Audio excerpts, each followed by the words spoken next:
What's up, guys? Welcome to episode 5 of Let's Talk Ants. And I am gonna take you through my studio tour 2021. I'm super excited to share with you what I have and show you a little bit of how things are connected. You know, if I do remember, I might miss a few things just because I am my own cameraman and you know, it's a lot of hard work. So my studio, as you guys seen in the first episode, this is an upgrade to a very basic setup that I had in 2019 and before, where I had just 2009 iMac with 2 Rocket KRK speakers and my Yamaha Mo 8 as my master keyboard, and you know, I produced music like that for many years. So I was able to get a lot of things done. And then with COVID, things really inspired me to upgrade and have more of a recording studio to offer more services. So this is my first studio tour in 2021. This will be part 1 because part 2 would be speaking about more of the internal stuff. So today we're just gonna speak about the external stuff, you know. So we're gonna quickly begin. It's a U shape. Okay, back here is 2 chairs. I'll get to that, and I'm gonna show you as much as I can. Okay, guys, so let's get started. Let's start with my I have a cabinet here. This is where I store, you know, manuals, cables, tools, and little things that I don't want to have lying around. You know, I'll put them away, and when I need them, I just take them back out and use them. I got some patch cables here for my Moog machine.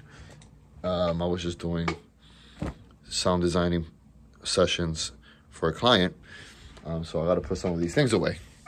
Okay, the first thing I want to show you guys is my Moogs right here. Okay, so I have 4 analog synth machines from Moog. This would be the Subharmonicon, this would be the Mother 32, the DFAM, and the Sub 25. I use these to build sounds that I want to create myself, because sometimes you don't want to use sound libraries. And what I actually like to do is take sounds from some sound libraries and mesh it together with the Moog sounds here, and I can knob things around and see what sounds come out. You know, one of the cool features for these Moogs are the cutoff knobs, the oscillators, and frequency knobs where you can go, you know, where, you know, it's like semitones going up, semitones going down. The LFOs where it gives you like double, triple hits, like pretty cool stuff. You'll be surprised what things you create here that you never thought you can create. And so yeah, so this is my Moog section. I do have the Sub 25 software editor where it gives me this exact platform, but in the digital. So I can actually have that 2 times. I also have 2 of the Moog's iPad apps that I can also use to combine with whatever I need to combine, you know, to make more possibilities happen. So yeah, it's a great section to be at, because this is actually, it has its own studio session. You can't mix this with a melodic section. You know, let's record. This has to be like a sound design session where you can just dedicate time, write down the presets that you made up, and pat whatever you know, whatever cables you patch up here. You have to like write them down. This is like a mix of conventional old school with new school, because the Sub 25 has you know, it has MIDI, traditional MIDI. It also has the new way to do things, the USB, the bus, and then all some of the standard plug inputs and outputs to do more things. Also, the Model 32 does have a MIDI right there. The subharmonica also has a MIDI through a patch cable, so you can use that, and you can combine it with the Sub 25. So there's so many things that you can do, and if you're into this stuff, feel free to send me a message, and I will be more than happy to feature the Moogs in a different episode that we could just talk about that. I'll share what I know and the things that I do, and we can do some special things, okay? Moving on to my floater Mac. My floater Mac is in charge of a few different things, like research. So whenever I am researching something that I'm not sure about, I go into my floater Mac and I'll do a quick research. I also use it for screen share. I do have 4 machines connected via Ethernet hub.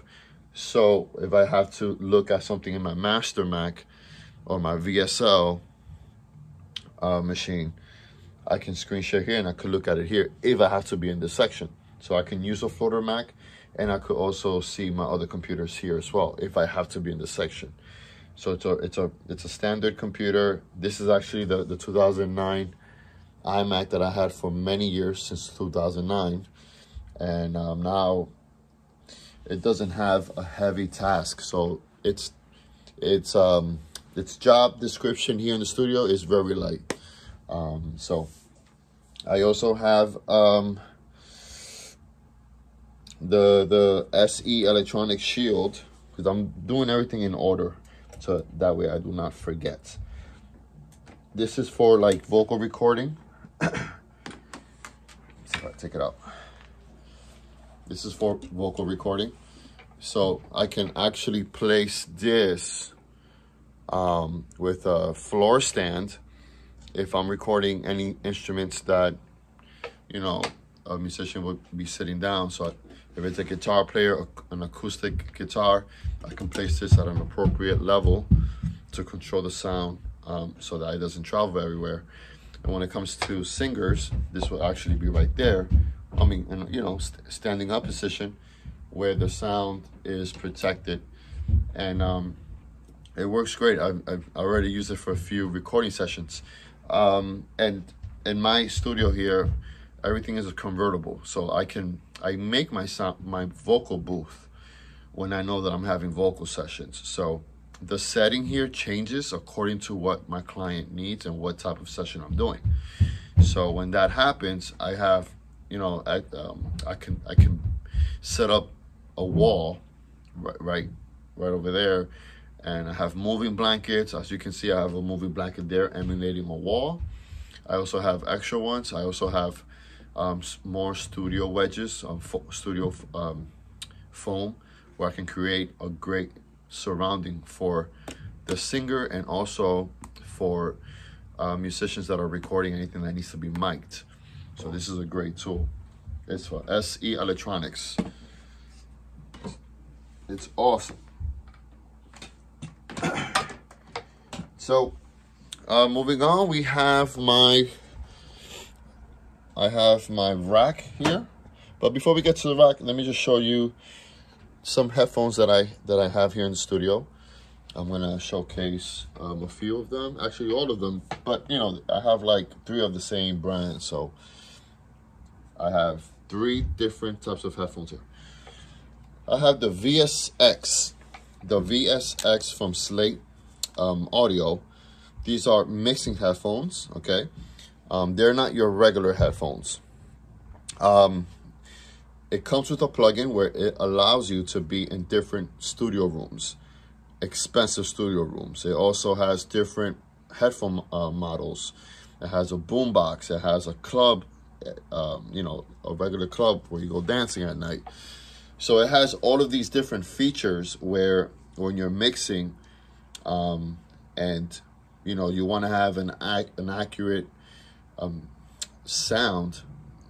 By putting these on, you'll be confident, you know, that you're not going to be misled by any type of frequency. You could be misled by any type of frequency, just a slight, from you know, a huge amount to the slightest, and that slightest can be something that might mislead you with mixing decisions. This helps you with just focusing on mixing, focusing on what you really got to do in your mix.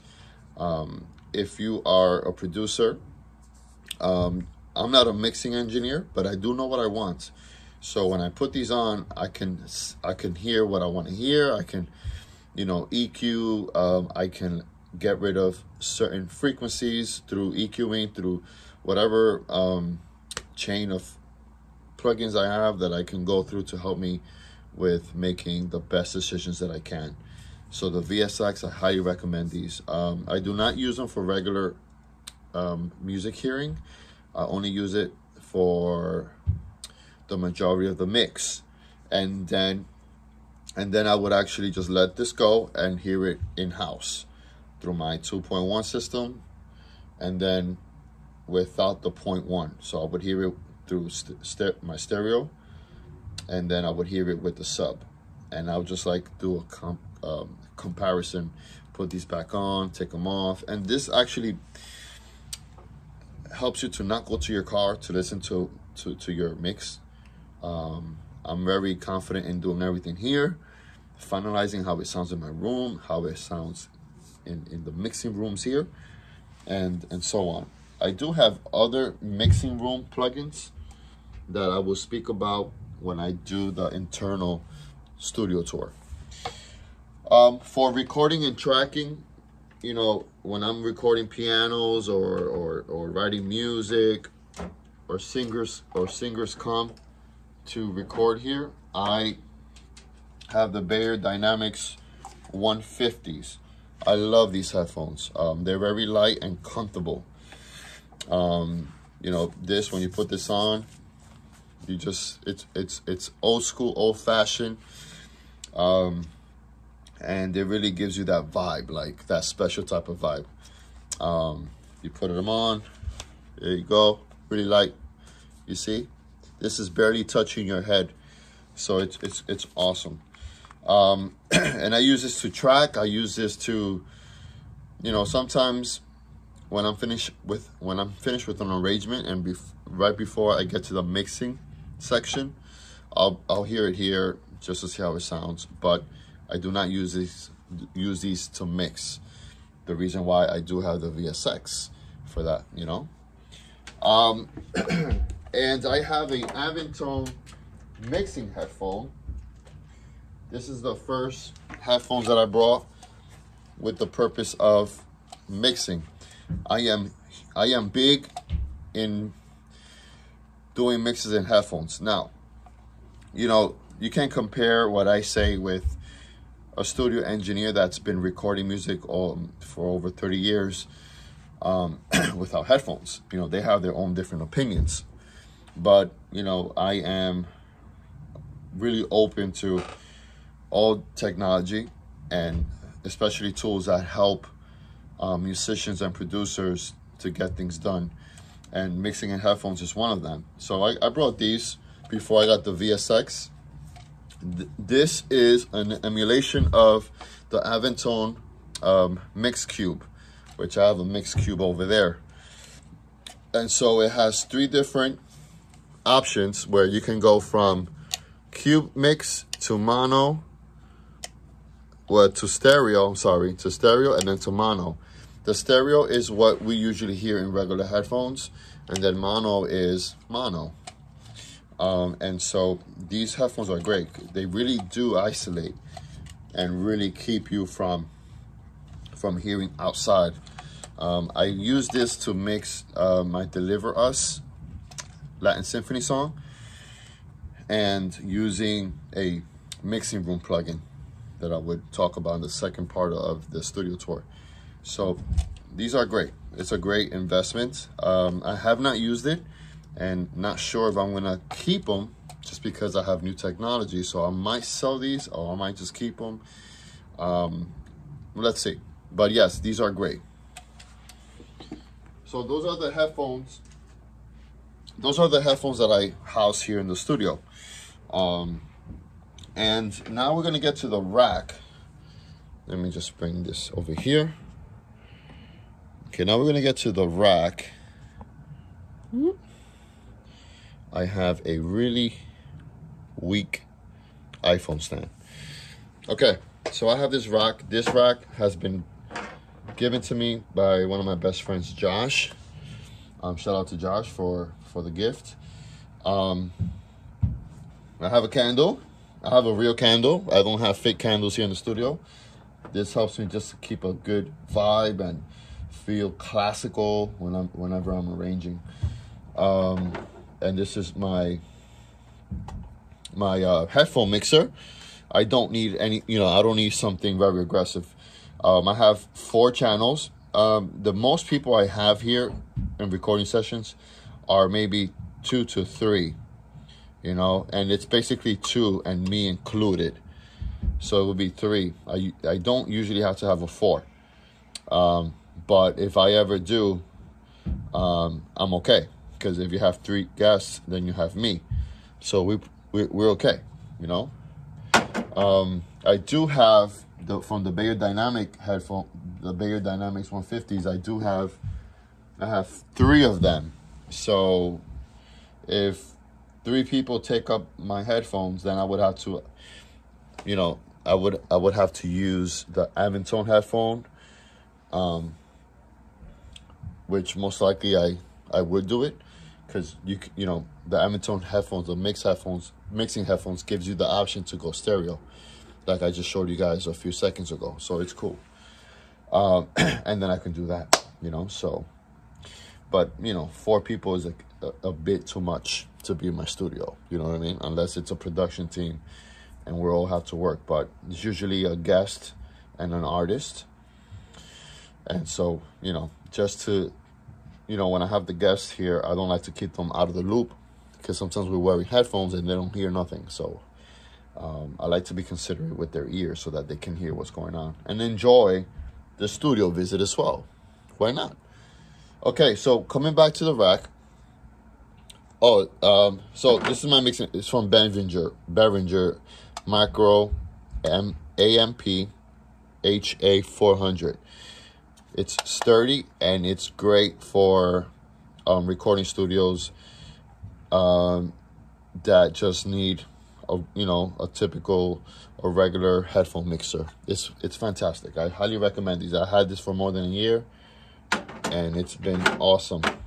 And you could also place it wherever you want. So that's the cool thing about it. It's not restricted. It doesn't have to be in one spot.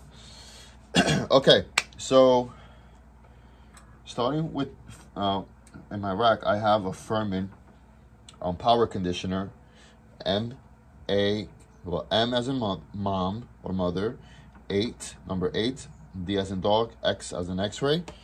I have this model, and I wanted to have a power strip that had lights in it. That was my main thing, because when I record in the dark, I like to have these lights showcasing what I have in my rack. So yeah, so that's what I have as a power strip for extra power strip, and for the lights, it's a Furman. I do have other Furmans. I have a Furman multi-plug housing giving electricity to my Moog machines. I have another, let me see if I can show you guys. Take you down here with me. You guys making me work. You guys see it over there? Right there? That's one. I believe I have 2 more. I have another one there. Right there. And then I have, let me turn on this light.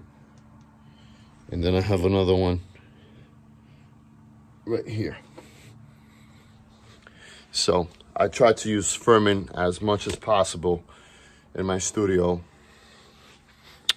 You know, just to be confident with the power and the energy that's being used here. And also because sometimes here in Jersey, there's some storms and the lights go out. And sometimes, you know, that happens unexpected. And so I want to have something reliable.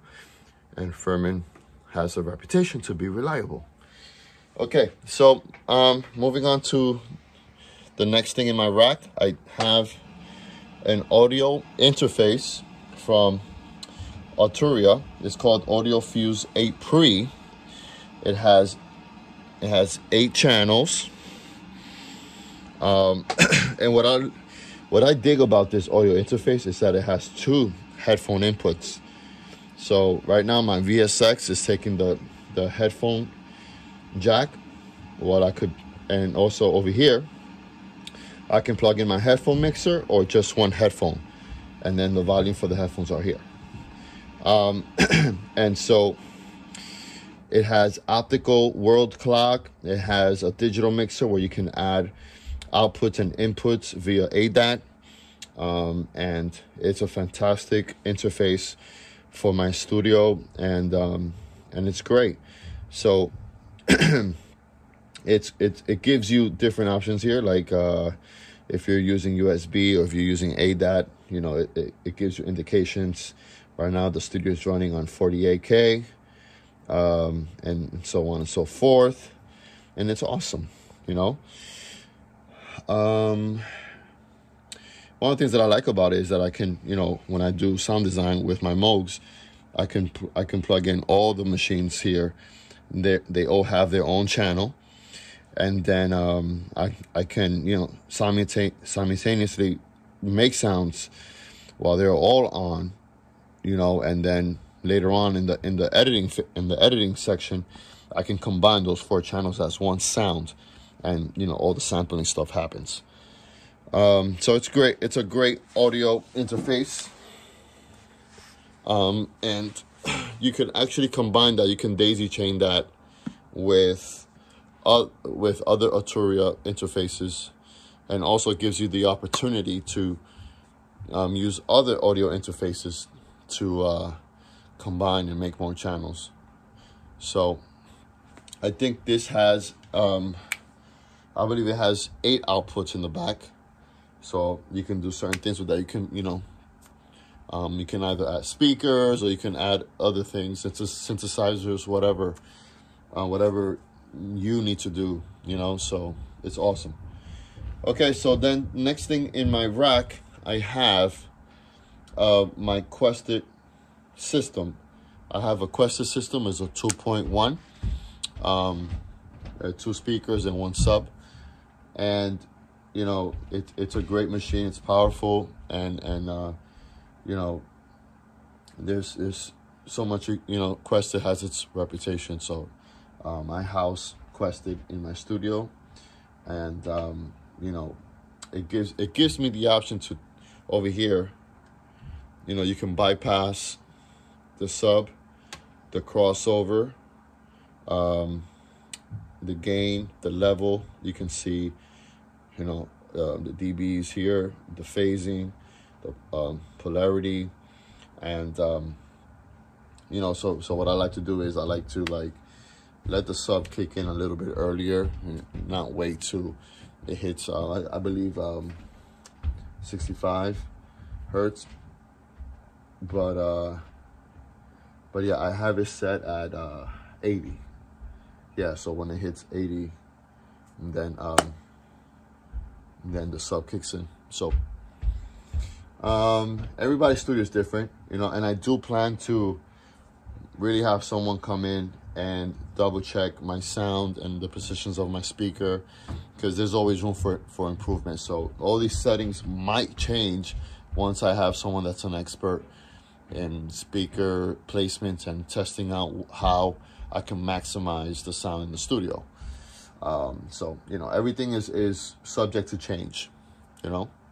Okay, so coming down to my next thing, I do have a MIDI interface just because there's a lot of tools as a composer that have one option, and that would be traditional MIDI.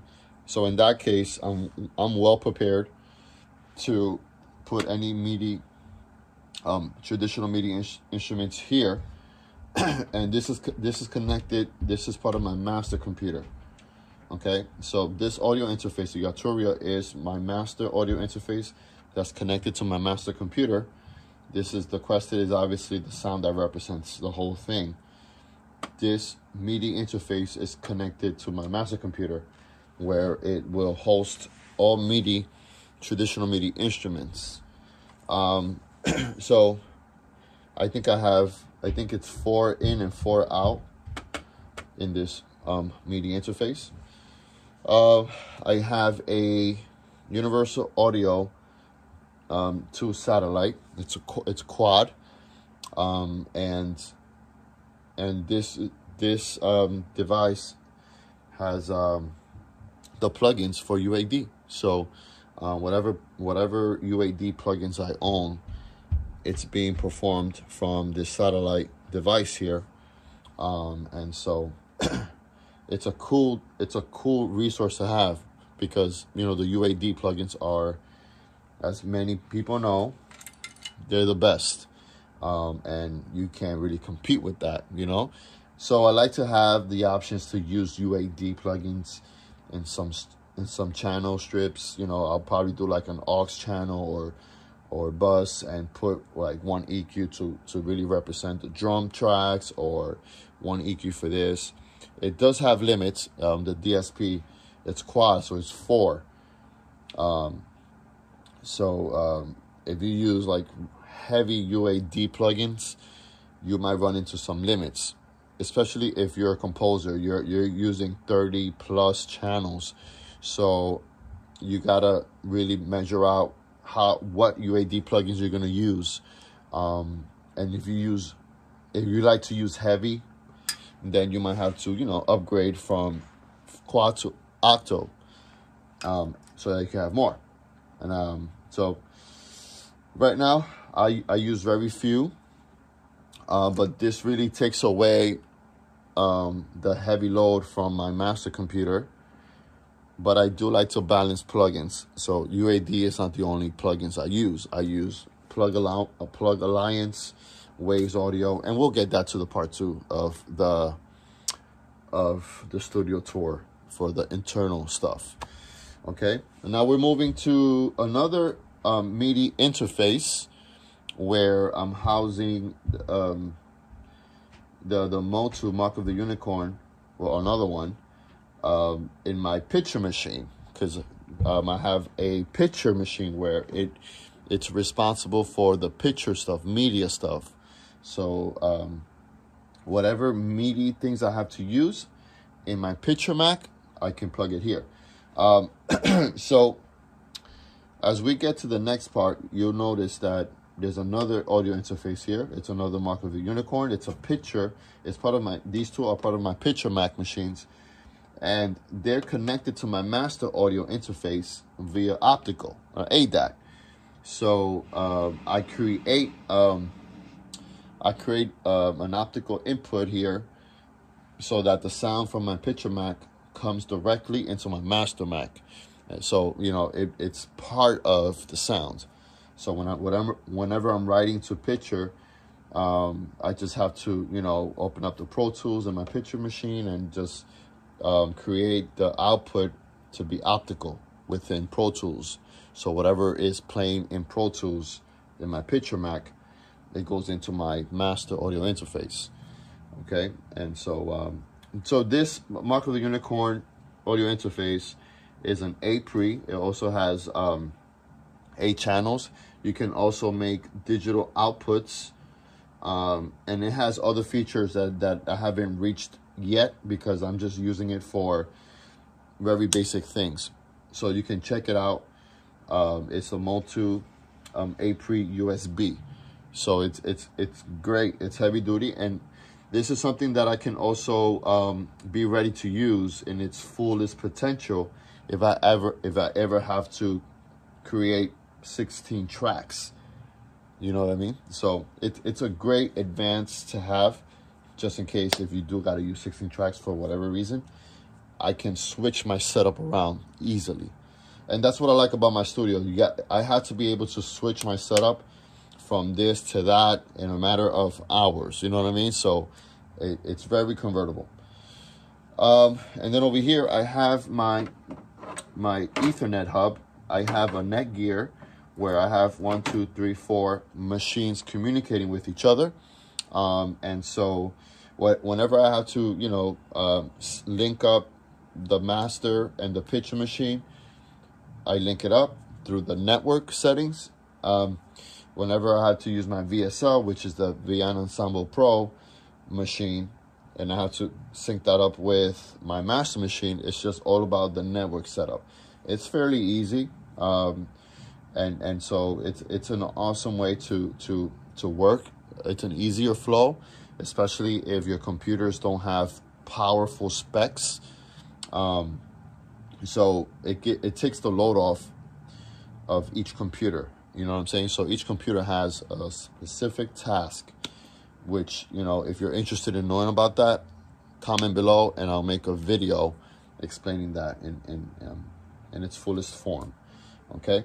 And so I have an SE Condenser Mic 220. It's a great mic. It has options here. You can see that. It's great. I've used it for pretty much all the vocal recordings here. It's all about gain. You know, I do gain staging, and I do sound checks before I actually record, because every singer is different. So the options change, which gives you a great opportunity to change up the settings in the microphone.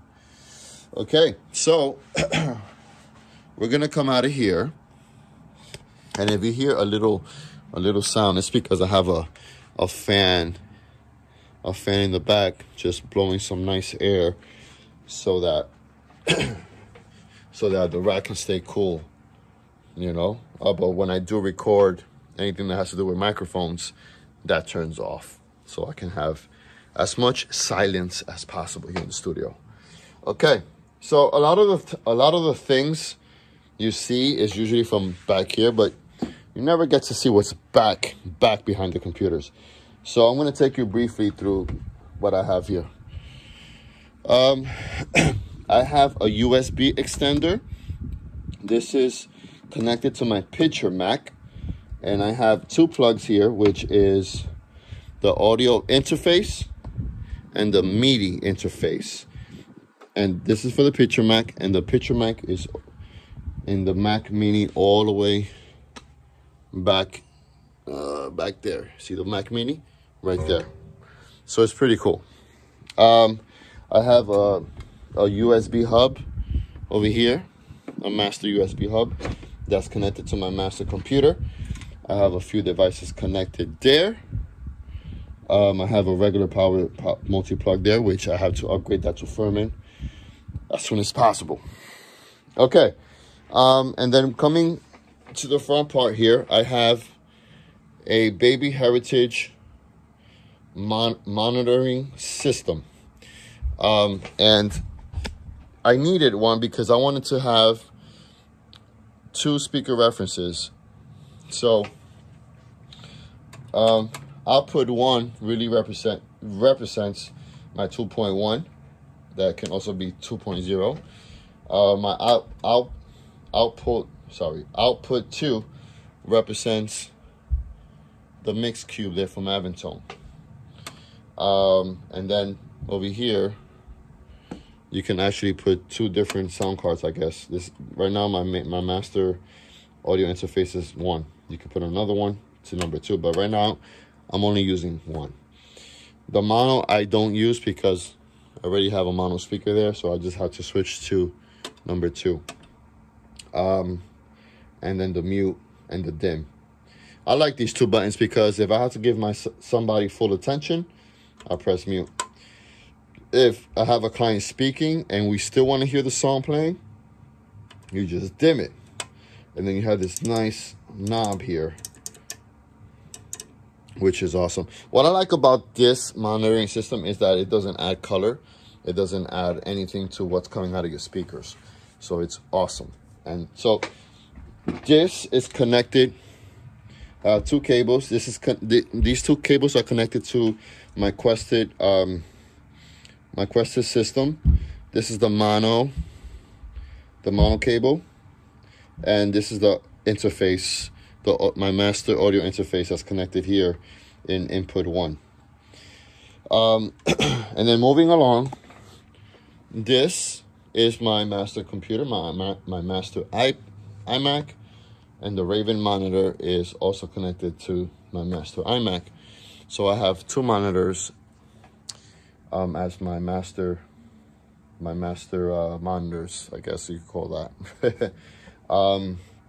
Over here I have a Master Fader Pro. This is basically a controller thing where you can control dynamics of your instruments.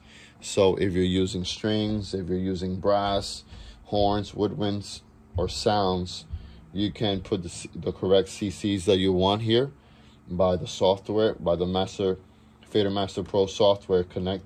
You can sync it up via MIDI. So you have MIDI in and MIDI out going into my MIDI in, MIDI out master MIDI interface. So it sends and it receives information. And you know, it gives you nice full range dynamics, expression, mic positions, how do you want your close mic to be, and all that good stuff. It's really depending on the producer, you know, what do they do in their productions and whatnot. So over here we do a lot of music composing, and so adding crescendos to the brass, we add it through this, adding more volume, adding more reverb, delays, or whatever you have it set for.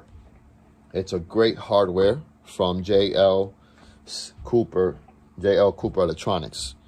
And so moving on, I have my VSL machine here, which only has Viana Ensemble Pro 7.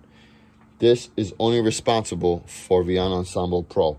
It also has a hard drive back there. Let me show you. It also has the hard drive that houses all my samples. So then, you know, the Viana machine, the VSL machine is responsible for my sounds and for the Viana. And it syncs, it's connected through Ethernet to my master computer. So my master computer would only open Pro Tools, Logic, or Cubase, and the sounds would come from my VSL machine. And that's just one of my workflows. Sometimes I could just go traditional and have everything in my master Mac. Really depends how I feel and what I need to do. But having a VSL machine really takes the load off from the master computer. Okay, so moving back here, I believe we're ready. That okay, so I have another USB hub over here from my master computer. I have two hard drives of samples. Yeah, two hard drives connected to my master computer. And what else can I show you? Oh, my master keyboard. It's a Dofer LMK 2 Plus. This is without the case. I also have the 4 Plus back there in the case. And a trackball, which is, you know, it's taking me a while to get used to, but once you get used to it, it's great. It's industry standard. Okay, and so I have part of my Picture Mac screens. I have these two as my Picture Mac screens, and I have the Picture Mac right here in another Mac Mini. So that's responsible for picture. So you can see the load that my master Mac is not having to be responsible for, I guess. You know, it's really light. I have another USB extender here, and this is for my master computer, and you guys already know that my master computer is all the way over there. So I have, I think I have 3 things here. So right now I have the Akai and my Elisa Sample Pro connected here, and I get, oh yeah, my trackball, my mouse is also connected. Yeah, so this is connected there as well. And the cool thing about USB extenders is that I can move them wherever I need to. Like I said before, I need to have a convertible studio because things change. So if I need my picture Mac USB extender to be somewhere else, then I have to rearrange things. If I need my master USB extender to be somewhere else, then I got to change things. And so that's how it goes. So just to show you guys, take you back a little bit, I have the Quested S7Rs as my main house speakers, the best. And the 0.1 is down here, the Quested SB10R, another one of the best. And the Aventone mix cube there that I use just to listen to it, you know. It really doesn't, you know, if it sounds horrible there, then you really got to get back to mixing. You really got to work on why does it sound bad, you know. And so that's why it's there. Moving along, I think we saw everything in the back of my monitors. Oh, I do have this piano pedal here. It's a VFP2. You can't use a regular piano pedal. I don't think you can't use for the Dofer keyboards. You gotta use theirs. So I have a double pedal one, and this is made in the same as Studio Logic products, which is one of the good things. So if you can't get the Dofer stuff, you can try to get a Studio Logic pedal, you know. It's made with the same tools, I guess. And I have my Overlex Studio Foam, the best studio foam there is. And I have the diffusers in the ceiling, and some dad quote stuff on the wall. And I have an LP conga here, a timbal bell, pattern bell, another candle. You guys already saw my Akai. This right here was a gift from my sister. And this Elisa's sample pad is one of the best things in my studio because it allows me to really program drums the way I want to. I can, you know, play and build something beautiful with that, opposed to doing it on the piano, which I don't like to do much. I don't like to play drums on the piano too much. I like to really have something that's giving me close to realistic. I've already done a few projects with it, and it works great. The Elisa's Sample Pro. If you guys have any questions about what you already seen, let me know, and I'll be sure to feature that in an episode. Because today we're just going over the external stuff. So I have more studio wedges here, and I have 4 of these. Technically supposed to have only 2, because I moved my speakers just because I was rearranging certain things. So I am due to remeasure things. So to catch the early reflections, I put 4 for now there.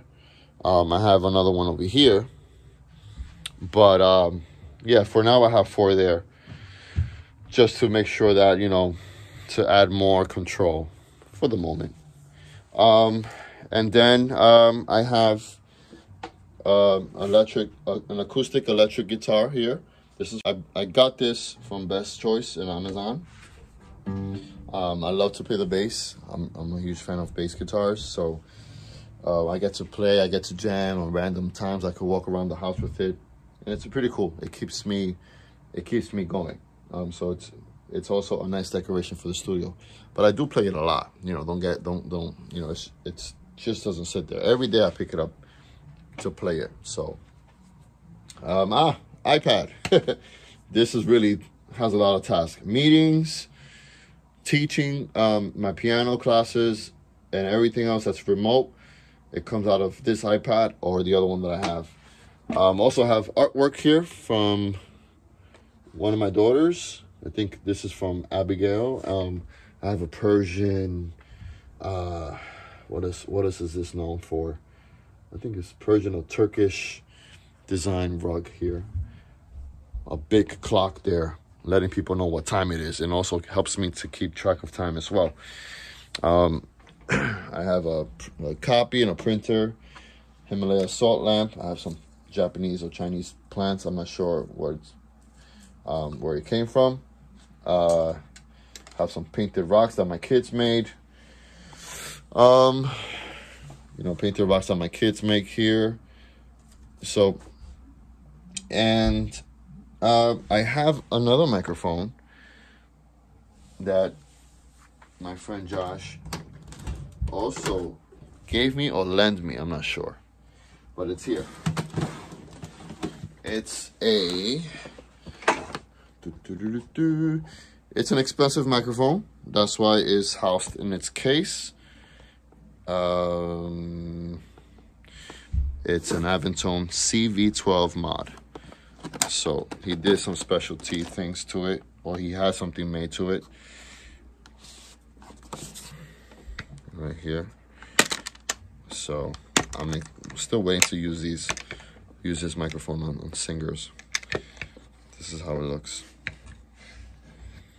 See, guys? Oh, let me take it out. Better view. There we go. Excited to use it. This is like the serious microphone. Only take it out when it's serious. It has its own power stand, I guess, microphone sprint thing here to protect it. Its own power cable, and it's great. All right, we're gonna put this away. Leave it here for now. Okay, going back up. So, I have a PV amp that I use for live music. I use a bass amp as my piano amp. I have some books I've read, some more artwork, a Finisher's Marathon medal, half marathon, another data quote. My daughter's artwork is all over the place. And so I think that's it. And so I basically showed you all the external stuff. I did my best to explain how things are connected. I think we're clear about that. Thank you for watching.